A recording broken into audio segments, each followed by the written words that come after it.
एक लड़का जो बचपन में पोलियो का शिकार हो गया हो, जिसे चलने के लिए बैसाखियों का सहारा लेना पड़ता हो, क्या वह कभी अपने दम पर हजारों करोड़ों की कंपनी बना सकता है? नामुमकिन लगता है ना। उस टाइम दुनिया को भी यही लगा था। लेकिन रामचंद्र अग्रवाल ने सबको गलत साबित कर दिया।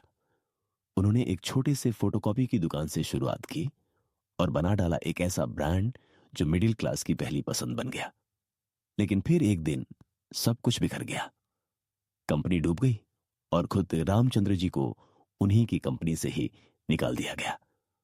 लेकिन रुकिएगा, कहानी यहीं पर खत्म नहीं होती। आगे चलकर रामचंद्र अग्रवाल ने कुछ ऐसा किया जो कि हर किसी के लिए एक इंस्पिरेशन है। तो चलिए, इधर उधर की बातें ना करके सब कुछ हम डिटेल में जानते हैं। तो दोस्तों, विशाल मेगा की स्टोरी जितनी विशाल है, उसकी शुरुआत उतनी ही छोटी और स्ट्रगल से भरी हुई थी। असल में बात है 1980 की। कोलकाता में एक लड़का रहता था, रामचंद्र अग्रवाल। बचपन में ही पोलियो होने की वजह से उसका एक पूरा पैर ही डैमेज हो गया, जिससे उसे बैसाखियों के सहारे चलना पड़ता था। ऐसे में लोग उसे देखकर कहते थे कि यह अब जिंदगी में क्या ही कर पाएगा। पोलियो ने इसे लाचार बना दिया है और इसका फ्यूचर तो पूरी तरह से बेकार है। लेकिन किसे पता था कि यही लड़का एक दिन रिटेल इंडस्ट्री में टहलका मचा देगा। अब रामचंद्र अग्रवाल एक मिडिल क्लास फैमिली से थे, जिनके घर की फाइनेंशियल कंडीशन भी कुछ खास अच्छी नहीं थी। पैसों की तंगी, जिम्मेदारियां और लोगों की बातें, सब कुछ उन्हें बहुत परेशान करती थी। इसीलिए पढ़ाई पूरा करते ही उन्होंने एक छोटा सा लोन लिया और एक फोटोकॉपी की दुकान खोल ली। दुकान चलाते हुए उन्होंने सीखा कि बिजनेस कैसे काम करता है, कस्टमर्स को हैंडल कैसे करना है और पैसों का हिसाब किताब किस तरह से मैनेज किया जाता है। अब दोस्तों, इस शॉप से उन्हें बिजनेस लाइसेंस तो मिल रहे थे, लेकिन पैसे कुछ खास नहीं। इसीलिए परिवार का गुजारा अब भी मुश्किल हो रहा था। असल में दोस्तों, रामचंद्र को कुछ बड़ा करना था, कुछ ऐसा जो मिडिल क्लास लोगों की असली जरूरतों को पूरा कर सके। लेकिन समझ ही नहीं आ रहा था कि आखिर क्या काम किया जाए। इसी दौरान उन्होंने देखा कि लोग ब्रांडेड कपड़े खरीदना तो चाहते हैं, लेकिन दुकानों में रेट्स इतने ज्यादा होते हैं कि ज्यादातर लोग इसे अफोर्ड ही नहीं कर पाते हैं। बस यहीं से आइडिया आया और उन्होंने तय कर लिया कि वह अफोर्डेबल रेडीमेड गारमेंट्स बेचेंगे। और फिर करीब 1 साल तक प्लानिंग करने के बाद उन्होंने अपनी फोटोकॉपी की दुकान बंद कर दी और फिर से पैसे उधार लेकर 1986 में कोलकाता के लाल बाजार में कपड़े की एक छोटी सी दुकान खोली, जिसका नाम रखा गया विशाल गारमेंट्स। पोलियो के बावजूद हर सुबह 6 बजे दुकान खोलना और रात 11 बजे तक कस्टमर्स को पर्सनली हैंडल करना, यही उनकी डे टू डे रूटीन बन गई थी। और हां, भले उनकी दुकान बहुत ज्यादा फैंसी नहीं थी, लेकिन कस्टमर्स को यहां जो वैल्यू मिल रही थी, वही उनको बार बार वापस लाने लगी। इस तरह धीरे धीरे वर्ल्ड ऑर्गेनाइगाओं की माउथ से दुकान फेमस हो गई और कुछ ही महीनों में दुकान में इतनी भीड़ लगने लगी कि इसे अकेले संभालना भी मुश्किल हो गया। और तभी रामचंद्र जी ने कुछ सेल्समैन भी अपने दुकान पर रख लिए। अगले 15 साल तक उन्होंने इसी दुकान को ही पूरी लगन और मेहनत से चलाया। और इस पीरियड में उन्होंने रिटेल क्लॉथिंग इंडस्ट्री की बारीकियों को समझा। साथ ही उन्होंने बदलते हुए टेस्ट और फैशन ट्रेंड्स को भी ऑब्जर्व किया, जिसके बाद उन्हें समझ आने लगा कि आखिर मिडिल क्लास इंडियन कस्टमर्स को चाहिए क्या। अब ऑब्वियस सी बात है कि इतना एक्सपीरियंस होने के बाद से उन्हें अपने दुकान से खूब प्रॉफिट तो होना ही था। लेकिन फिर उन्होंने सोचा कि जब एक दुकान से इतना कुछ हो सकता है, तो क्यों ना इसे एक पूरे रिटेल चैन में बदल दूं, ताकि बाकी शहरों के लोग भी अफोर्डेबल कपड़े एट खरीद सके, वह भी बिना क्वालिटी कंप्रोमाइज किए। लेकिन साल 2001 में कुछ ऐसा हो गया कि उन्हें अपना यह आइडिया यहीं ड्रॉप करके विशाल गारमेंट्स तक को बंद करना पड़ गया, जिसके बाद वह अपनी फैमिली के साथ कोलकाता छोड़कर दिल्ली शिफ्ट हो गए। और दोस्तों, इस डिसीजन के पीछे का जो रीजन था, वो था ट्रेड यूनियन का दबाव। एक्चुअली उस टाइम कोलकाता में ट्रेड यूनियंस का काफी दबदबा था। आप कुछ भी करिए, दुकान खोलिए, कंस्ट्रक्शन करवाइए या फिर सामान अनलोड करवाइए, हर जगह पॉलिटिकल ग्रुप्स या फिर लोकल यूनियन वाले बीच में ही टपक पड़ते थे और अपना कट मांगते थे। रामचंद्र जी के दुकान में भी लोकल ट्रेड यूनियंस ने दखल देना शुरू कर दिया था। काम में रुकावट, एम्प्लॉइज को भड़काना, बार बार सैलरी बढ़ाने की मांग करना, यह सब रामचंद्र जी के लिए बहुत ज्यादा मेंटली डिस्टर्ब करने वाला था, क्योंकि अफोर्डेबल प्रोडक्ट्स देने की वजह से उनका प्रॉफिट मार्जिन पहले से ही बहुत कम था। ऐसे में ये सब चीजें उन्हें काफी परेशान करने लगी। इसीलिए बहुत सोच विचार के बाद उन्होंने अपनी दुकान बंद करके दिल्ली शिफ्ट करने का फैसला कर लिया। अब वैसे तो कोलकाता छोड़ना कोई आसान डिसीजन नहीं था, क्योंकि एक ऐसा शहर जहां उन्होंने बचपन से जवानी तक का सफर तय किया था, उसे छोड़ना उनके लिए इमोशनल भी था और रिस्की भी। लेकिन एक बात वो अच्छी तरह से जानते थे कि रिस्क के बिना ग्रोथ नहीं होती। इसीलिए दिल्ली उनके लिए एक नई उम्मीद लेकर आया, जहां ज्यादा एक्सपोजर, बड़ा मार्केट और वह फ्रीडम थी जो कि कोलकाता में अब नहीं बची थी। रामचंद्र जी ने दिल्ली में अपनी नई जर्नी की शुरुआत की और विशाल रिटेल लिमिटेड की नींव रखी। उनका विजन था कि वह इस रिटेल स्टोर के जरिए मिडिल क्लास को ब्रांडेड जैसा एक्सपीरियंस दें, लेकिन प्राइस होलसेल के जैसा। इसीलिए उन्होंने एक ऐसा सेटअप बनाया जहां कपड़े, grocery, kitchen items, home decor और बेसिक जरूरत का हर सामान एक ही छत। एक लड़का जो बचपन में पोलियो का शिकार हो गया हो, जिसे चलने के लिए बैसाखियों का सहारा लेना पड़ता हो, क्या वह कभी अपने दम पर हजारों करोड़ों की कंपनी बना सकता है? नामुमकिन लगता है ना? उस टाइम दुनिया को भी यही लगा था। लेकिन रामचंद्र अग्रवाल ने सबको गलत साबित कर दिया। उन्होंने एक छोटे से फोटोकॉपी की दुकान से शुरुआत की और बना डाला एक ऐसा ब्रांड जो मिडिल क्लास की पहली पसंद बन गया। लेकिन फिर एक दिन सब कुछ बिखर गया। कंपनी डूब गई और खुद रामचंद्र जी को उन्हीं की कंपनी से ही निकाल दिया गया। लेकिन रुकिएगा, कहानी यहीं पर खत्म नहीं होती। आगे चलकर रामचंद्र अग्रवाल ने कुछ ऐसा किया जो कि हर किसी के लिए एक इंस्पिरेशन है। तो चलिए इधर उधर की बातें ना करके सब कुछ हम डिटेल में जानते हैं। तो दोस्तों, विशाल मेगा की स्टोरी जितनी विशाल है, उसकी शुरुआत उतनी ही छोटी और स्ट्रगल से भरी हुई थी। असल में बात है 1980 की। कोलकाता में एक लड़का रहता था, रामचंद्र अग्रवाल। बचपन में ही पोलियो होने की वजह से उसका एक पूरा पैर ही डैमेज हो गया, जिससे उसे बैसाखियों के सहारे चलना पड़ता था। ऐसे में लोग उसे देखकर कहते थे कि यह अब जिंदगी में क्या ही कर पाएगा। पोलियो ने इसे लाचार बना दिया है और इसका फ्यूचर तो पूरी तरह से बेकार है। लेकिन किसे पता था कि यही लड़का एक दिन रिटेल इंडस्ट्री में टहलका मचा देगा।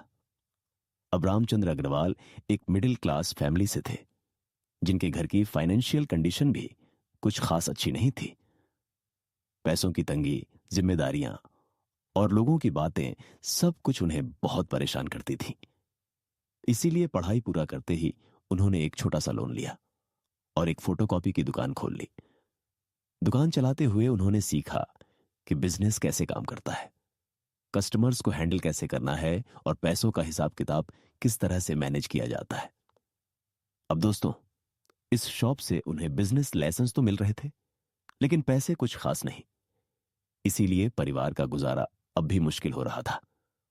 असल में दोस्तों, रामचंद्र को कुछ बड़ा करना था, कुछ ऐसा जो मिडिल क्लास लोगों की असली जरूरतों को पूरा कर सके।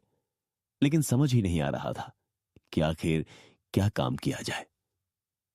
इसी दौरान उन्होंने देखा कि लोग ब्रांडेड कपड़े खरीदना तो चाहते हैं, लेकिन दुकानों में रेट्स इतने ज्यादा होते हैं कि ज्यादातर लोग इसे अफोर्ड ही नहीं कर पाते हैं। बस यहीं से आइडिया आया और उन्होंने तय कर लिया कि वह अफोर्डेबल रेडीमेड गारमेंट्स बेचेंगे। और फिर करीब 1 साल तक प्लानिंग करने के बाद उन्होंने अपनी फोटोकॉपी की दुकान बंद कर दी और फिर से पैसे उधार लेकर 1986 में कोलकाता के लाल बाजार में कपड़े की एक छोटी सी दुकान खोली, जिसका नाम रखा गया विशाल गारमेंट्स। पोलियो के बावजूद हर सुबह 6 बजे दुकान खोलना और रात 11 बजे तक कस्टमर्स को पर्सनली हैंडल करना, यही उनकी डे टू डे रूटीन बन गई थी। और हाँ, भले उनकी दुकान बहुत ज्यादा फैंसी नहीं थी, लेकिन कस्टमर्स को यहां जो वैल्यू मिल रही थी वही उनको बार बार वापस लाने लगी। इस तरह धीरे धीरे वर्ल्ड ऑर्गेनिगाओ की माउथ से दुकान फेमस हो गई और कुछ ही महीनों में दुकान में इतनी भीड़ लगने लगी कि इसे अकेले संभालना भी मुश्किल हो गया।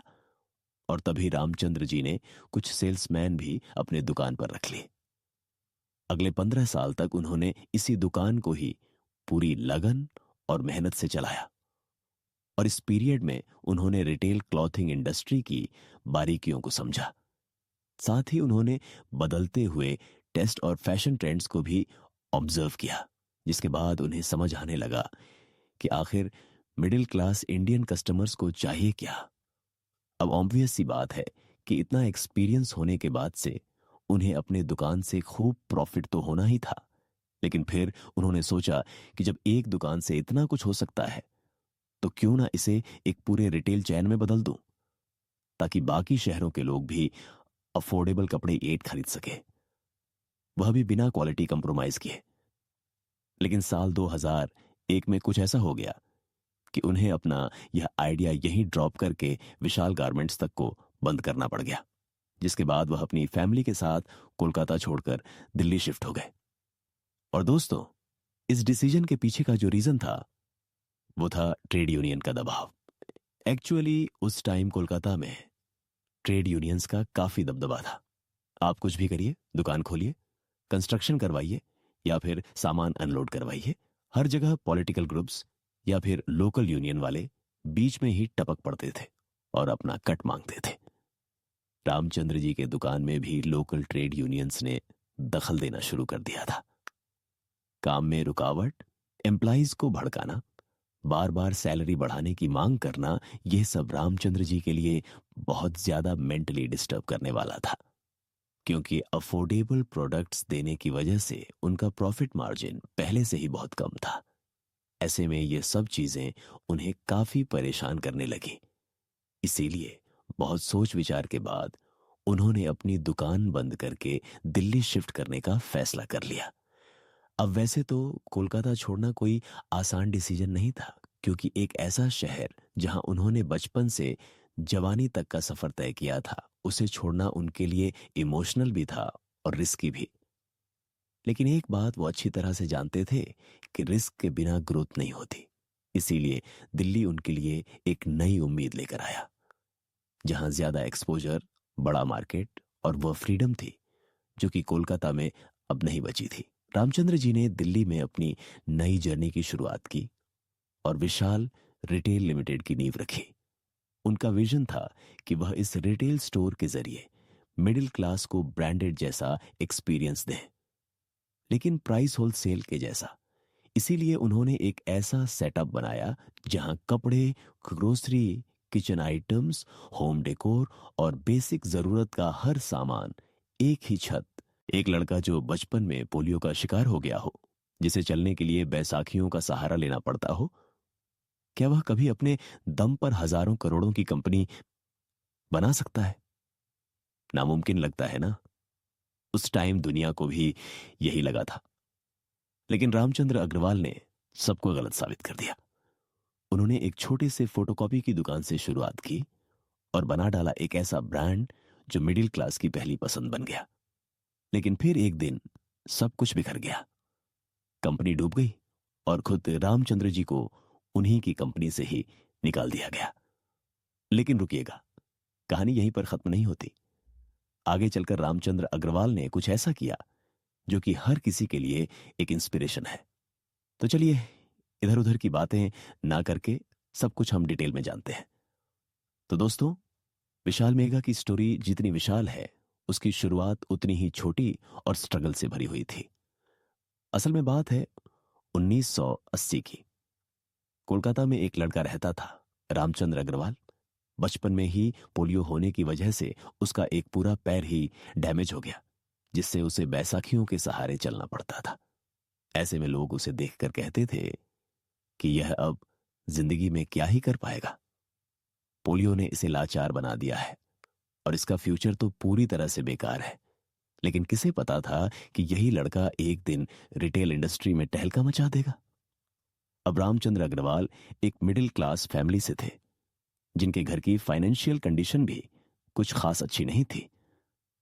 पैसों की तंगी, जिम्मेदारियां और लोगों की बातें, सब कुछ उन्हें बहुत परेशान करती थी।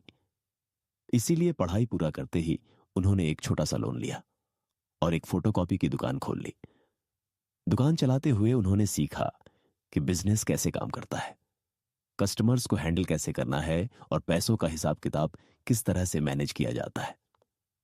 अब दोस्तों, इस शॉप से उन्हें बिजनेस लेसन्स तो मिल रहे थे, लेकिन पैसे कुछ खास नहीं। इसीलिए परिवार का गुजारा अब भी मुश्किल हो रहा था। असल में दोस्तों, रामचंद्र को कुछ बड़ा करना था, कुछ ऐसा जो मिडिल क्लास लोगों की असली जरूरतों को पूरा कर सके। लेकिन समझ ही नहीं आ रहा था कि आखिर क्या काम किया जाए। इसी दौरान उन्होंने देखा कि लोग ब्रांडेड कपड़े खरीदना तो चाहते हैं, लेकिन दुकानों में रेट्स इतने ज्यादा होते हैं कि ज्यादातर लोग इसे अफोर्ड ही नहीं कर पाते हैं। बस यहीं से आइडिया आया और उन्होंने तय कर लिया कि वह अफोर्डेबल रेडीमेड गारमेंट्स बेचेंगे। और फिर करीब 1 साल तक प्लानिंग करने के बाद उन्होंने अपनी फोटोकॉपी की दुकान बंद कर दी और फिर से पैसे उधार लेकर 1986 में कोलकाता के लाल बाजार में कपड़े की एक छोटी सी दुकान खोली, जिसका नाम रखा गया विशाल गारमेंट्स। पोलियो के बावजूद हर सुबह 6 बजे दुकान खोलना और रात 11 बजे तक कस्टमर्स को पर्सनली हैंडल करना, यही उनकी डे टू डे रूटीन बन गई थी। और हां, भले उनकी दुकान बहुत ज्यादा फैंसी नहीं थी, लेकिन कस्टमर्स को यहां जो वैल्यू मिल रही थी वही उनको बार बार वापस लाने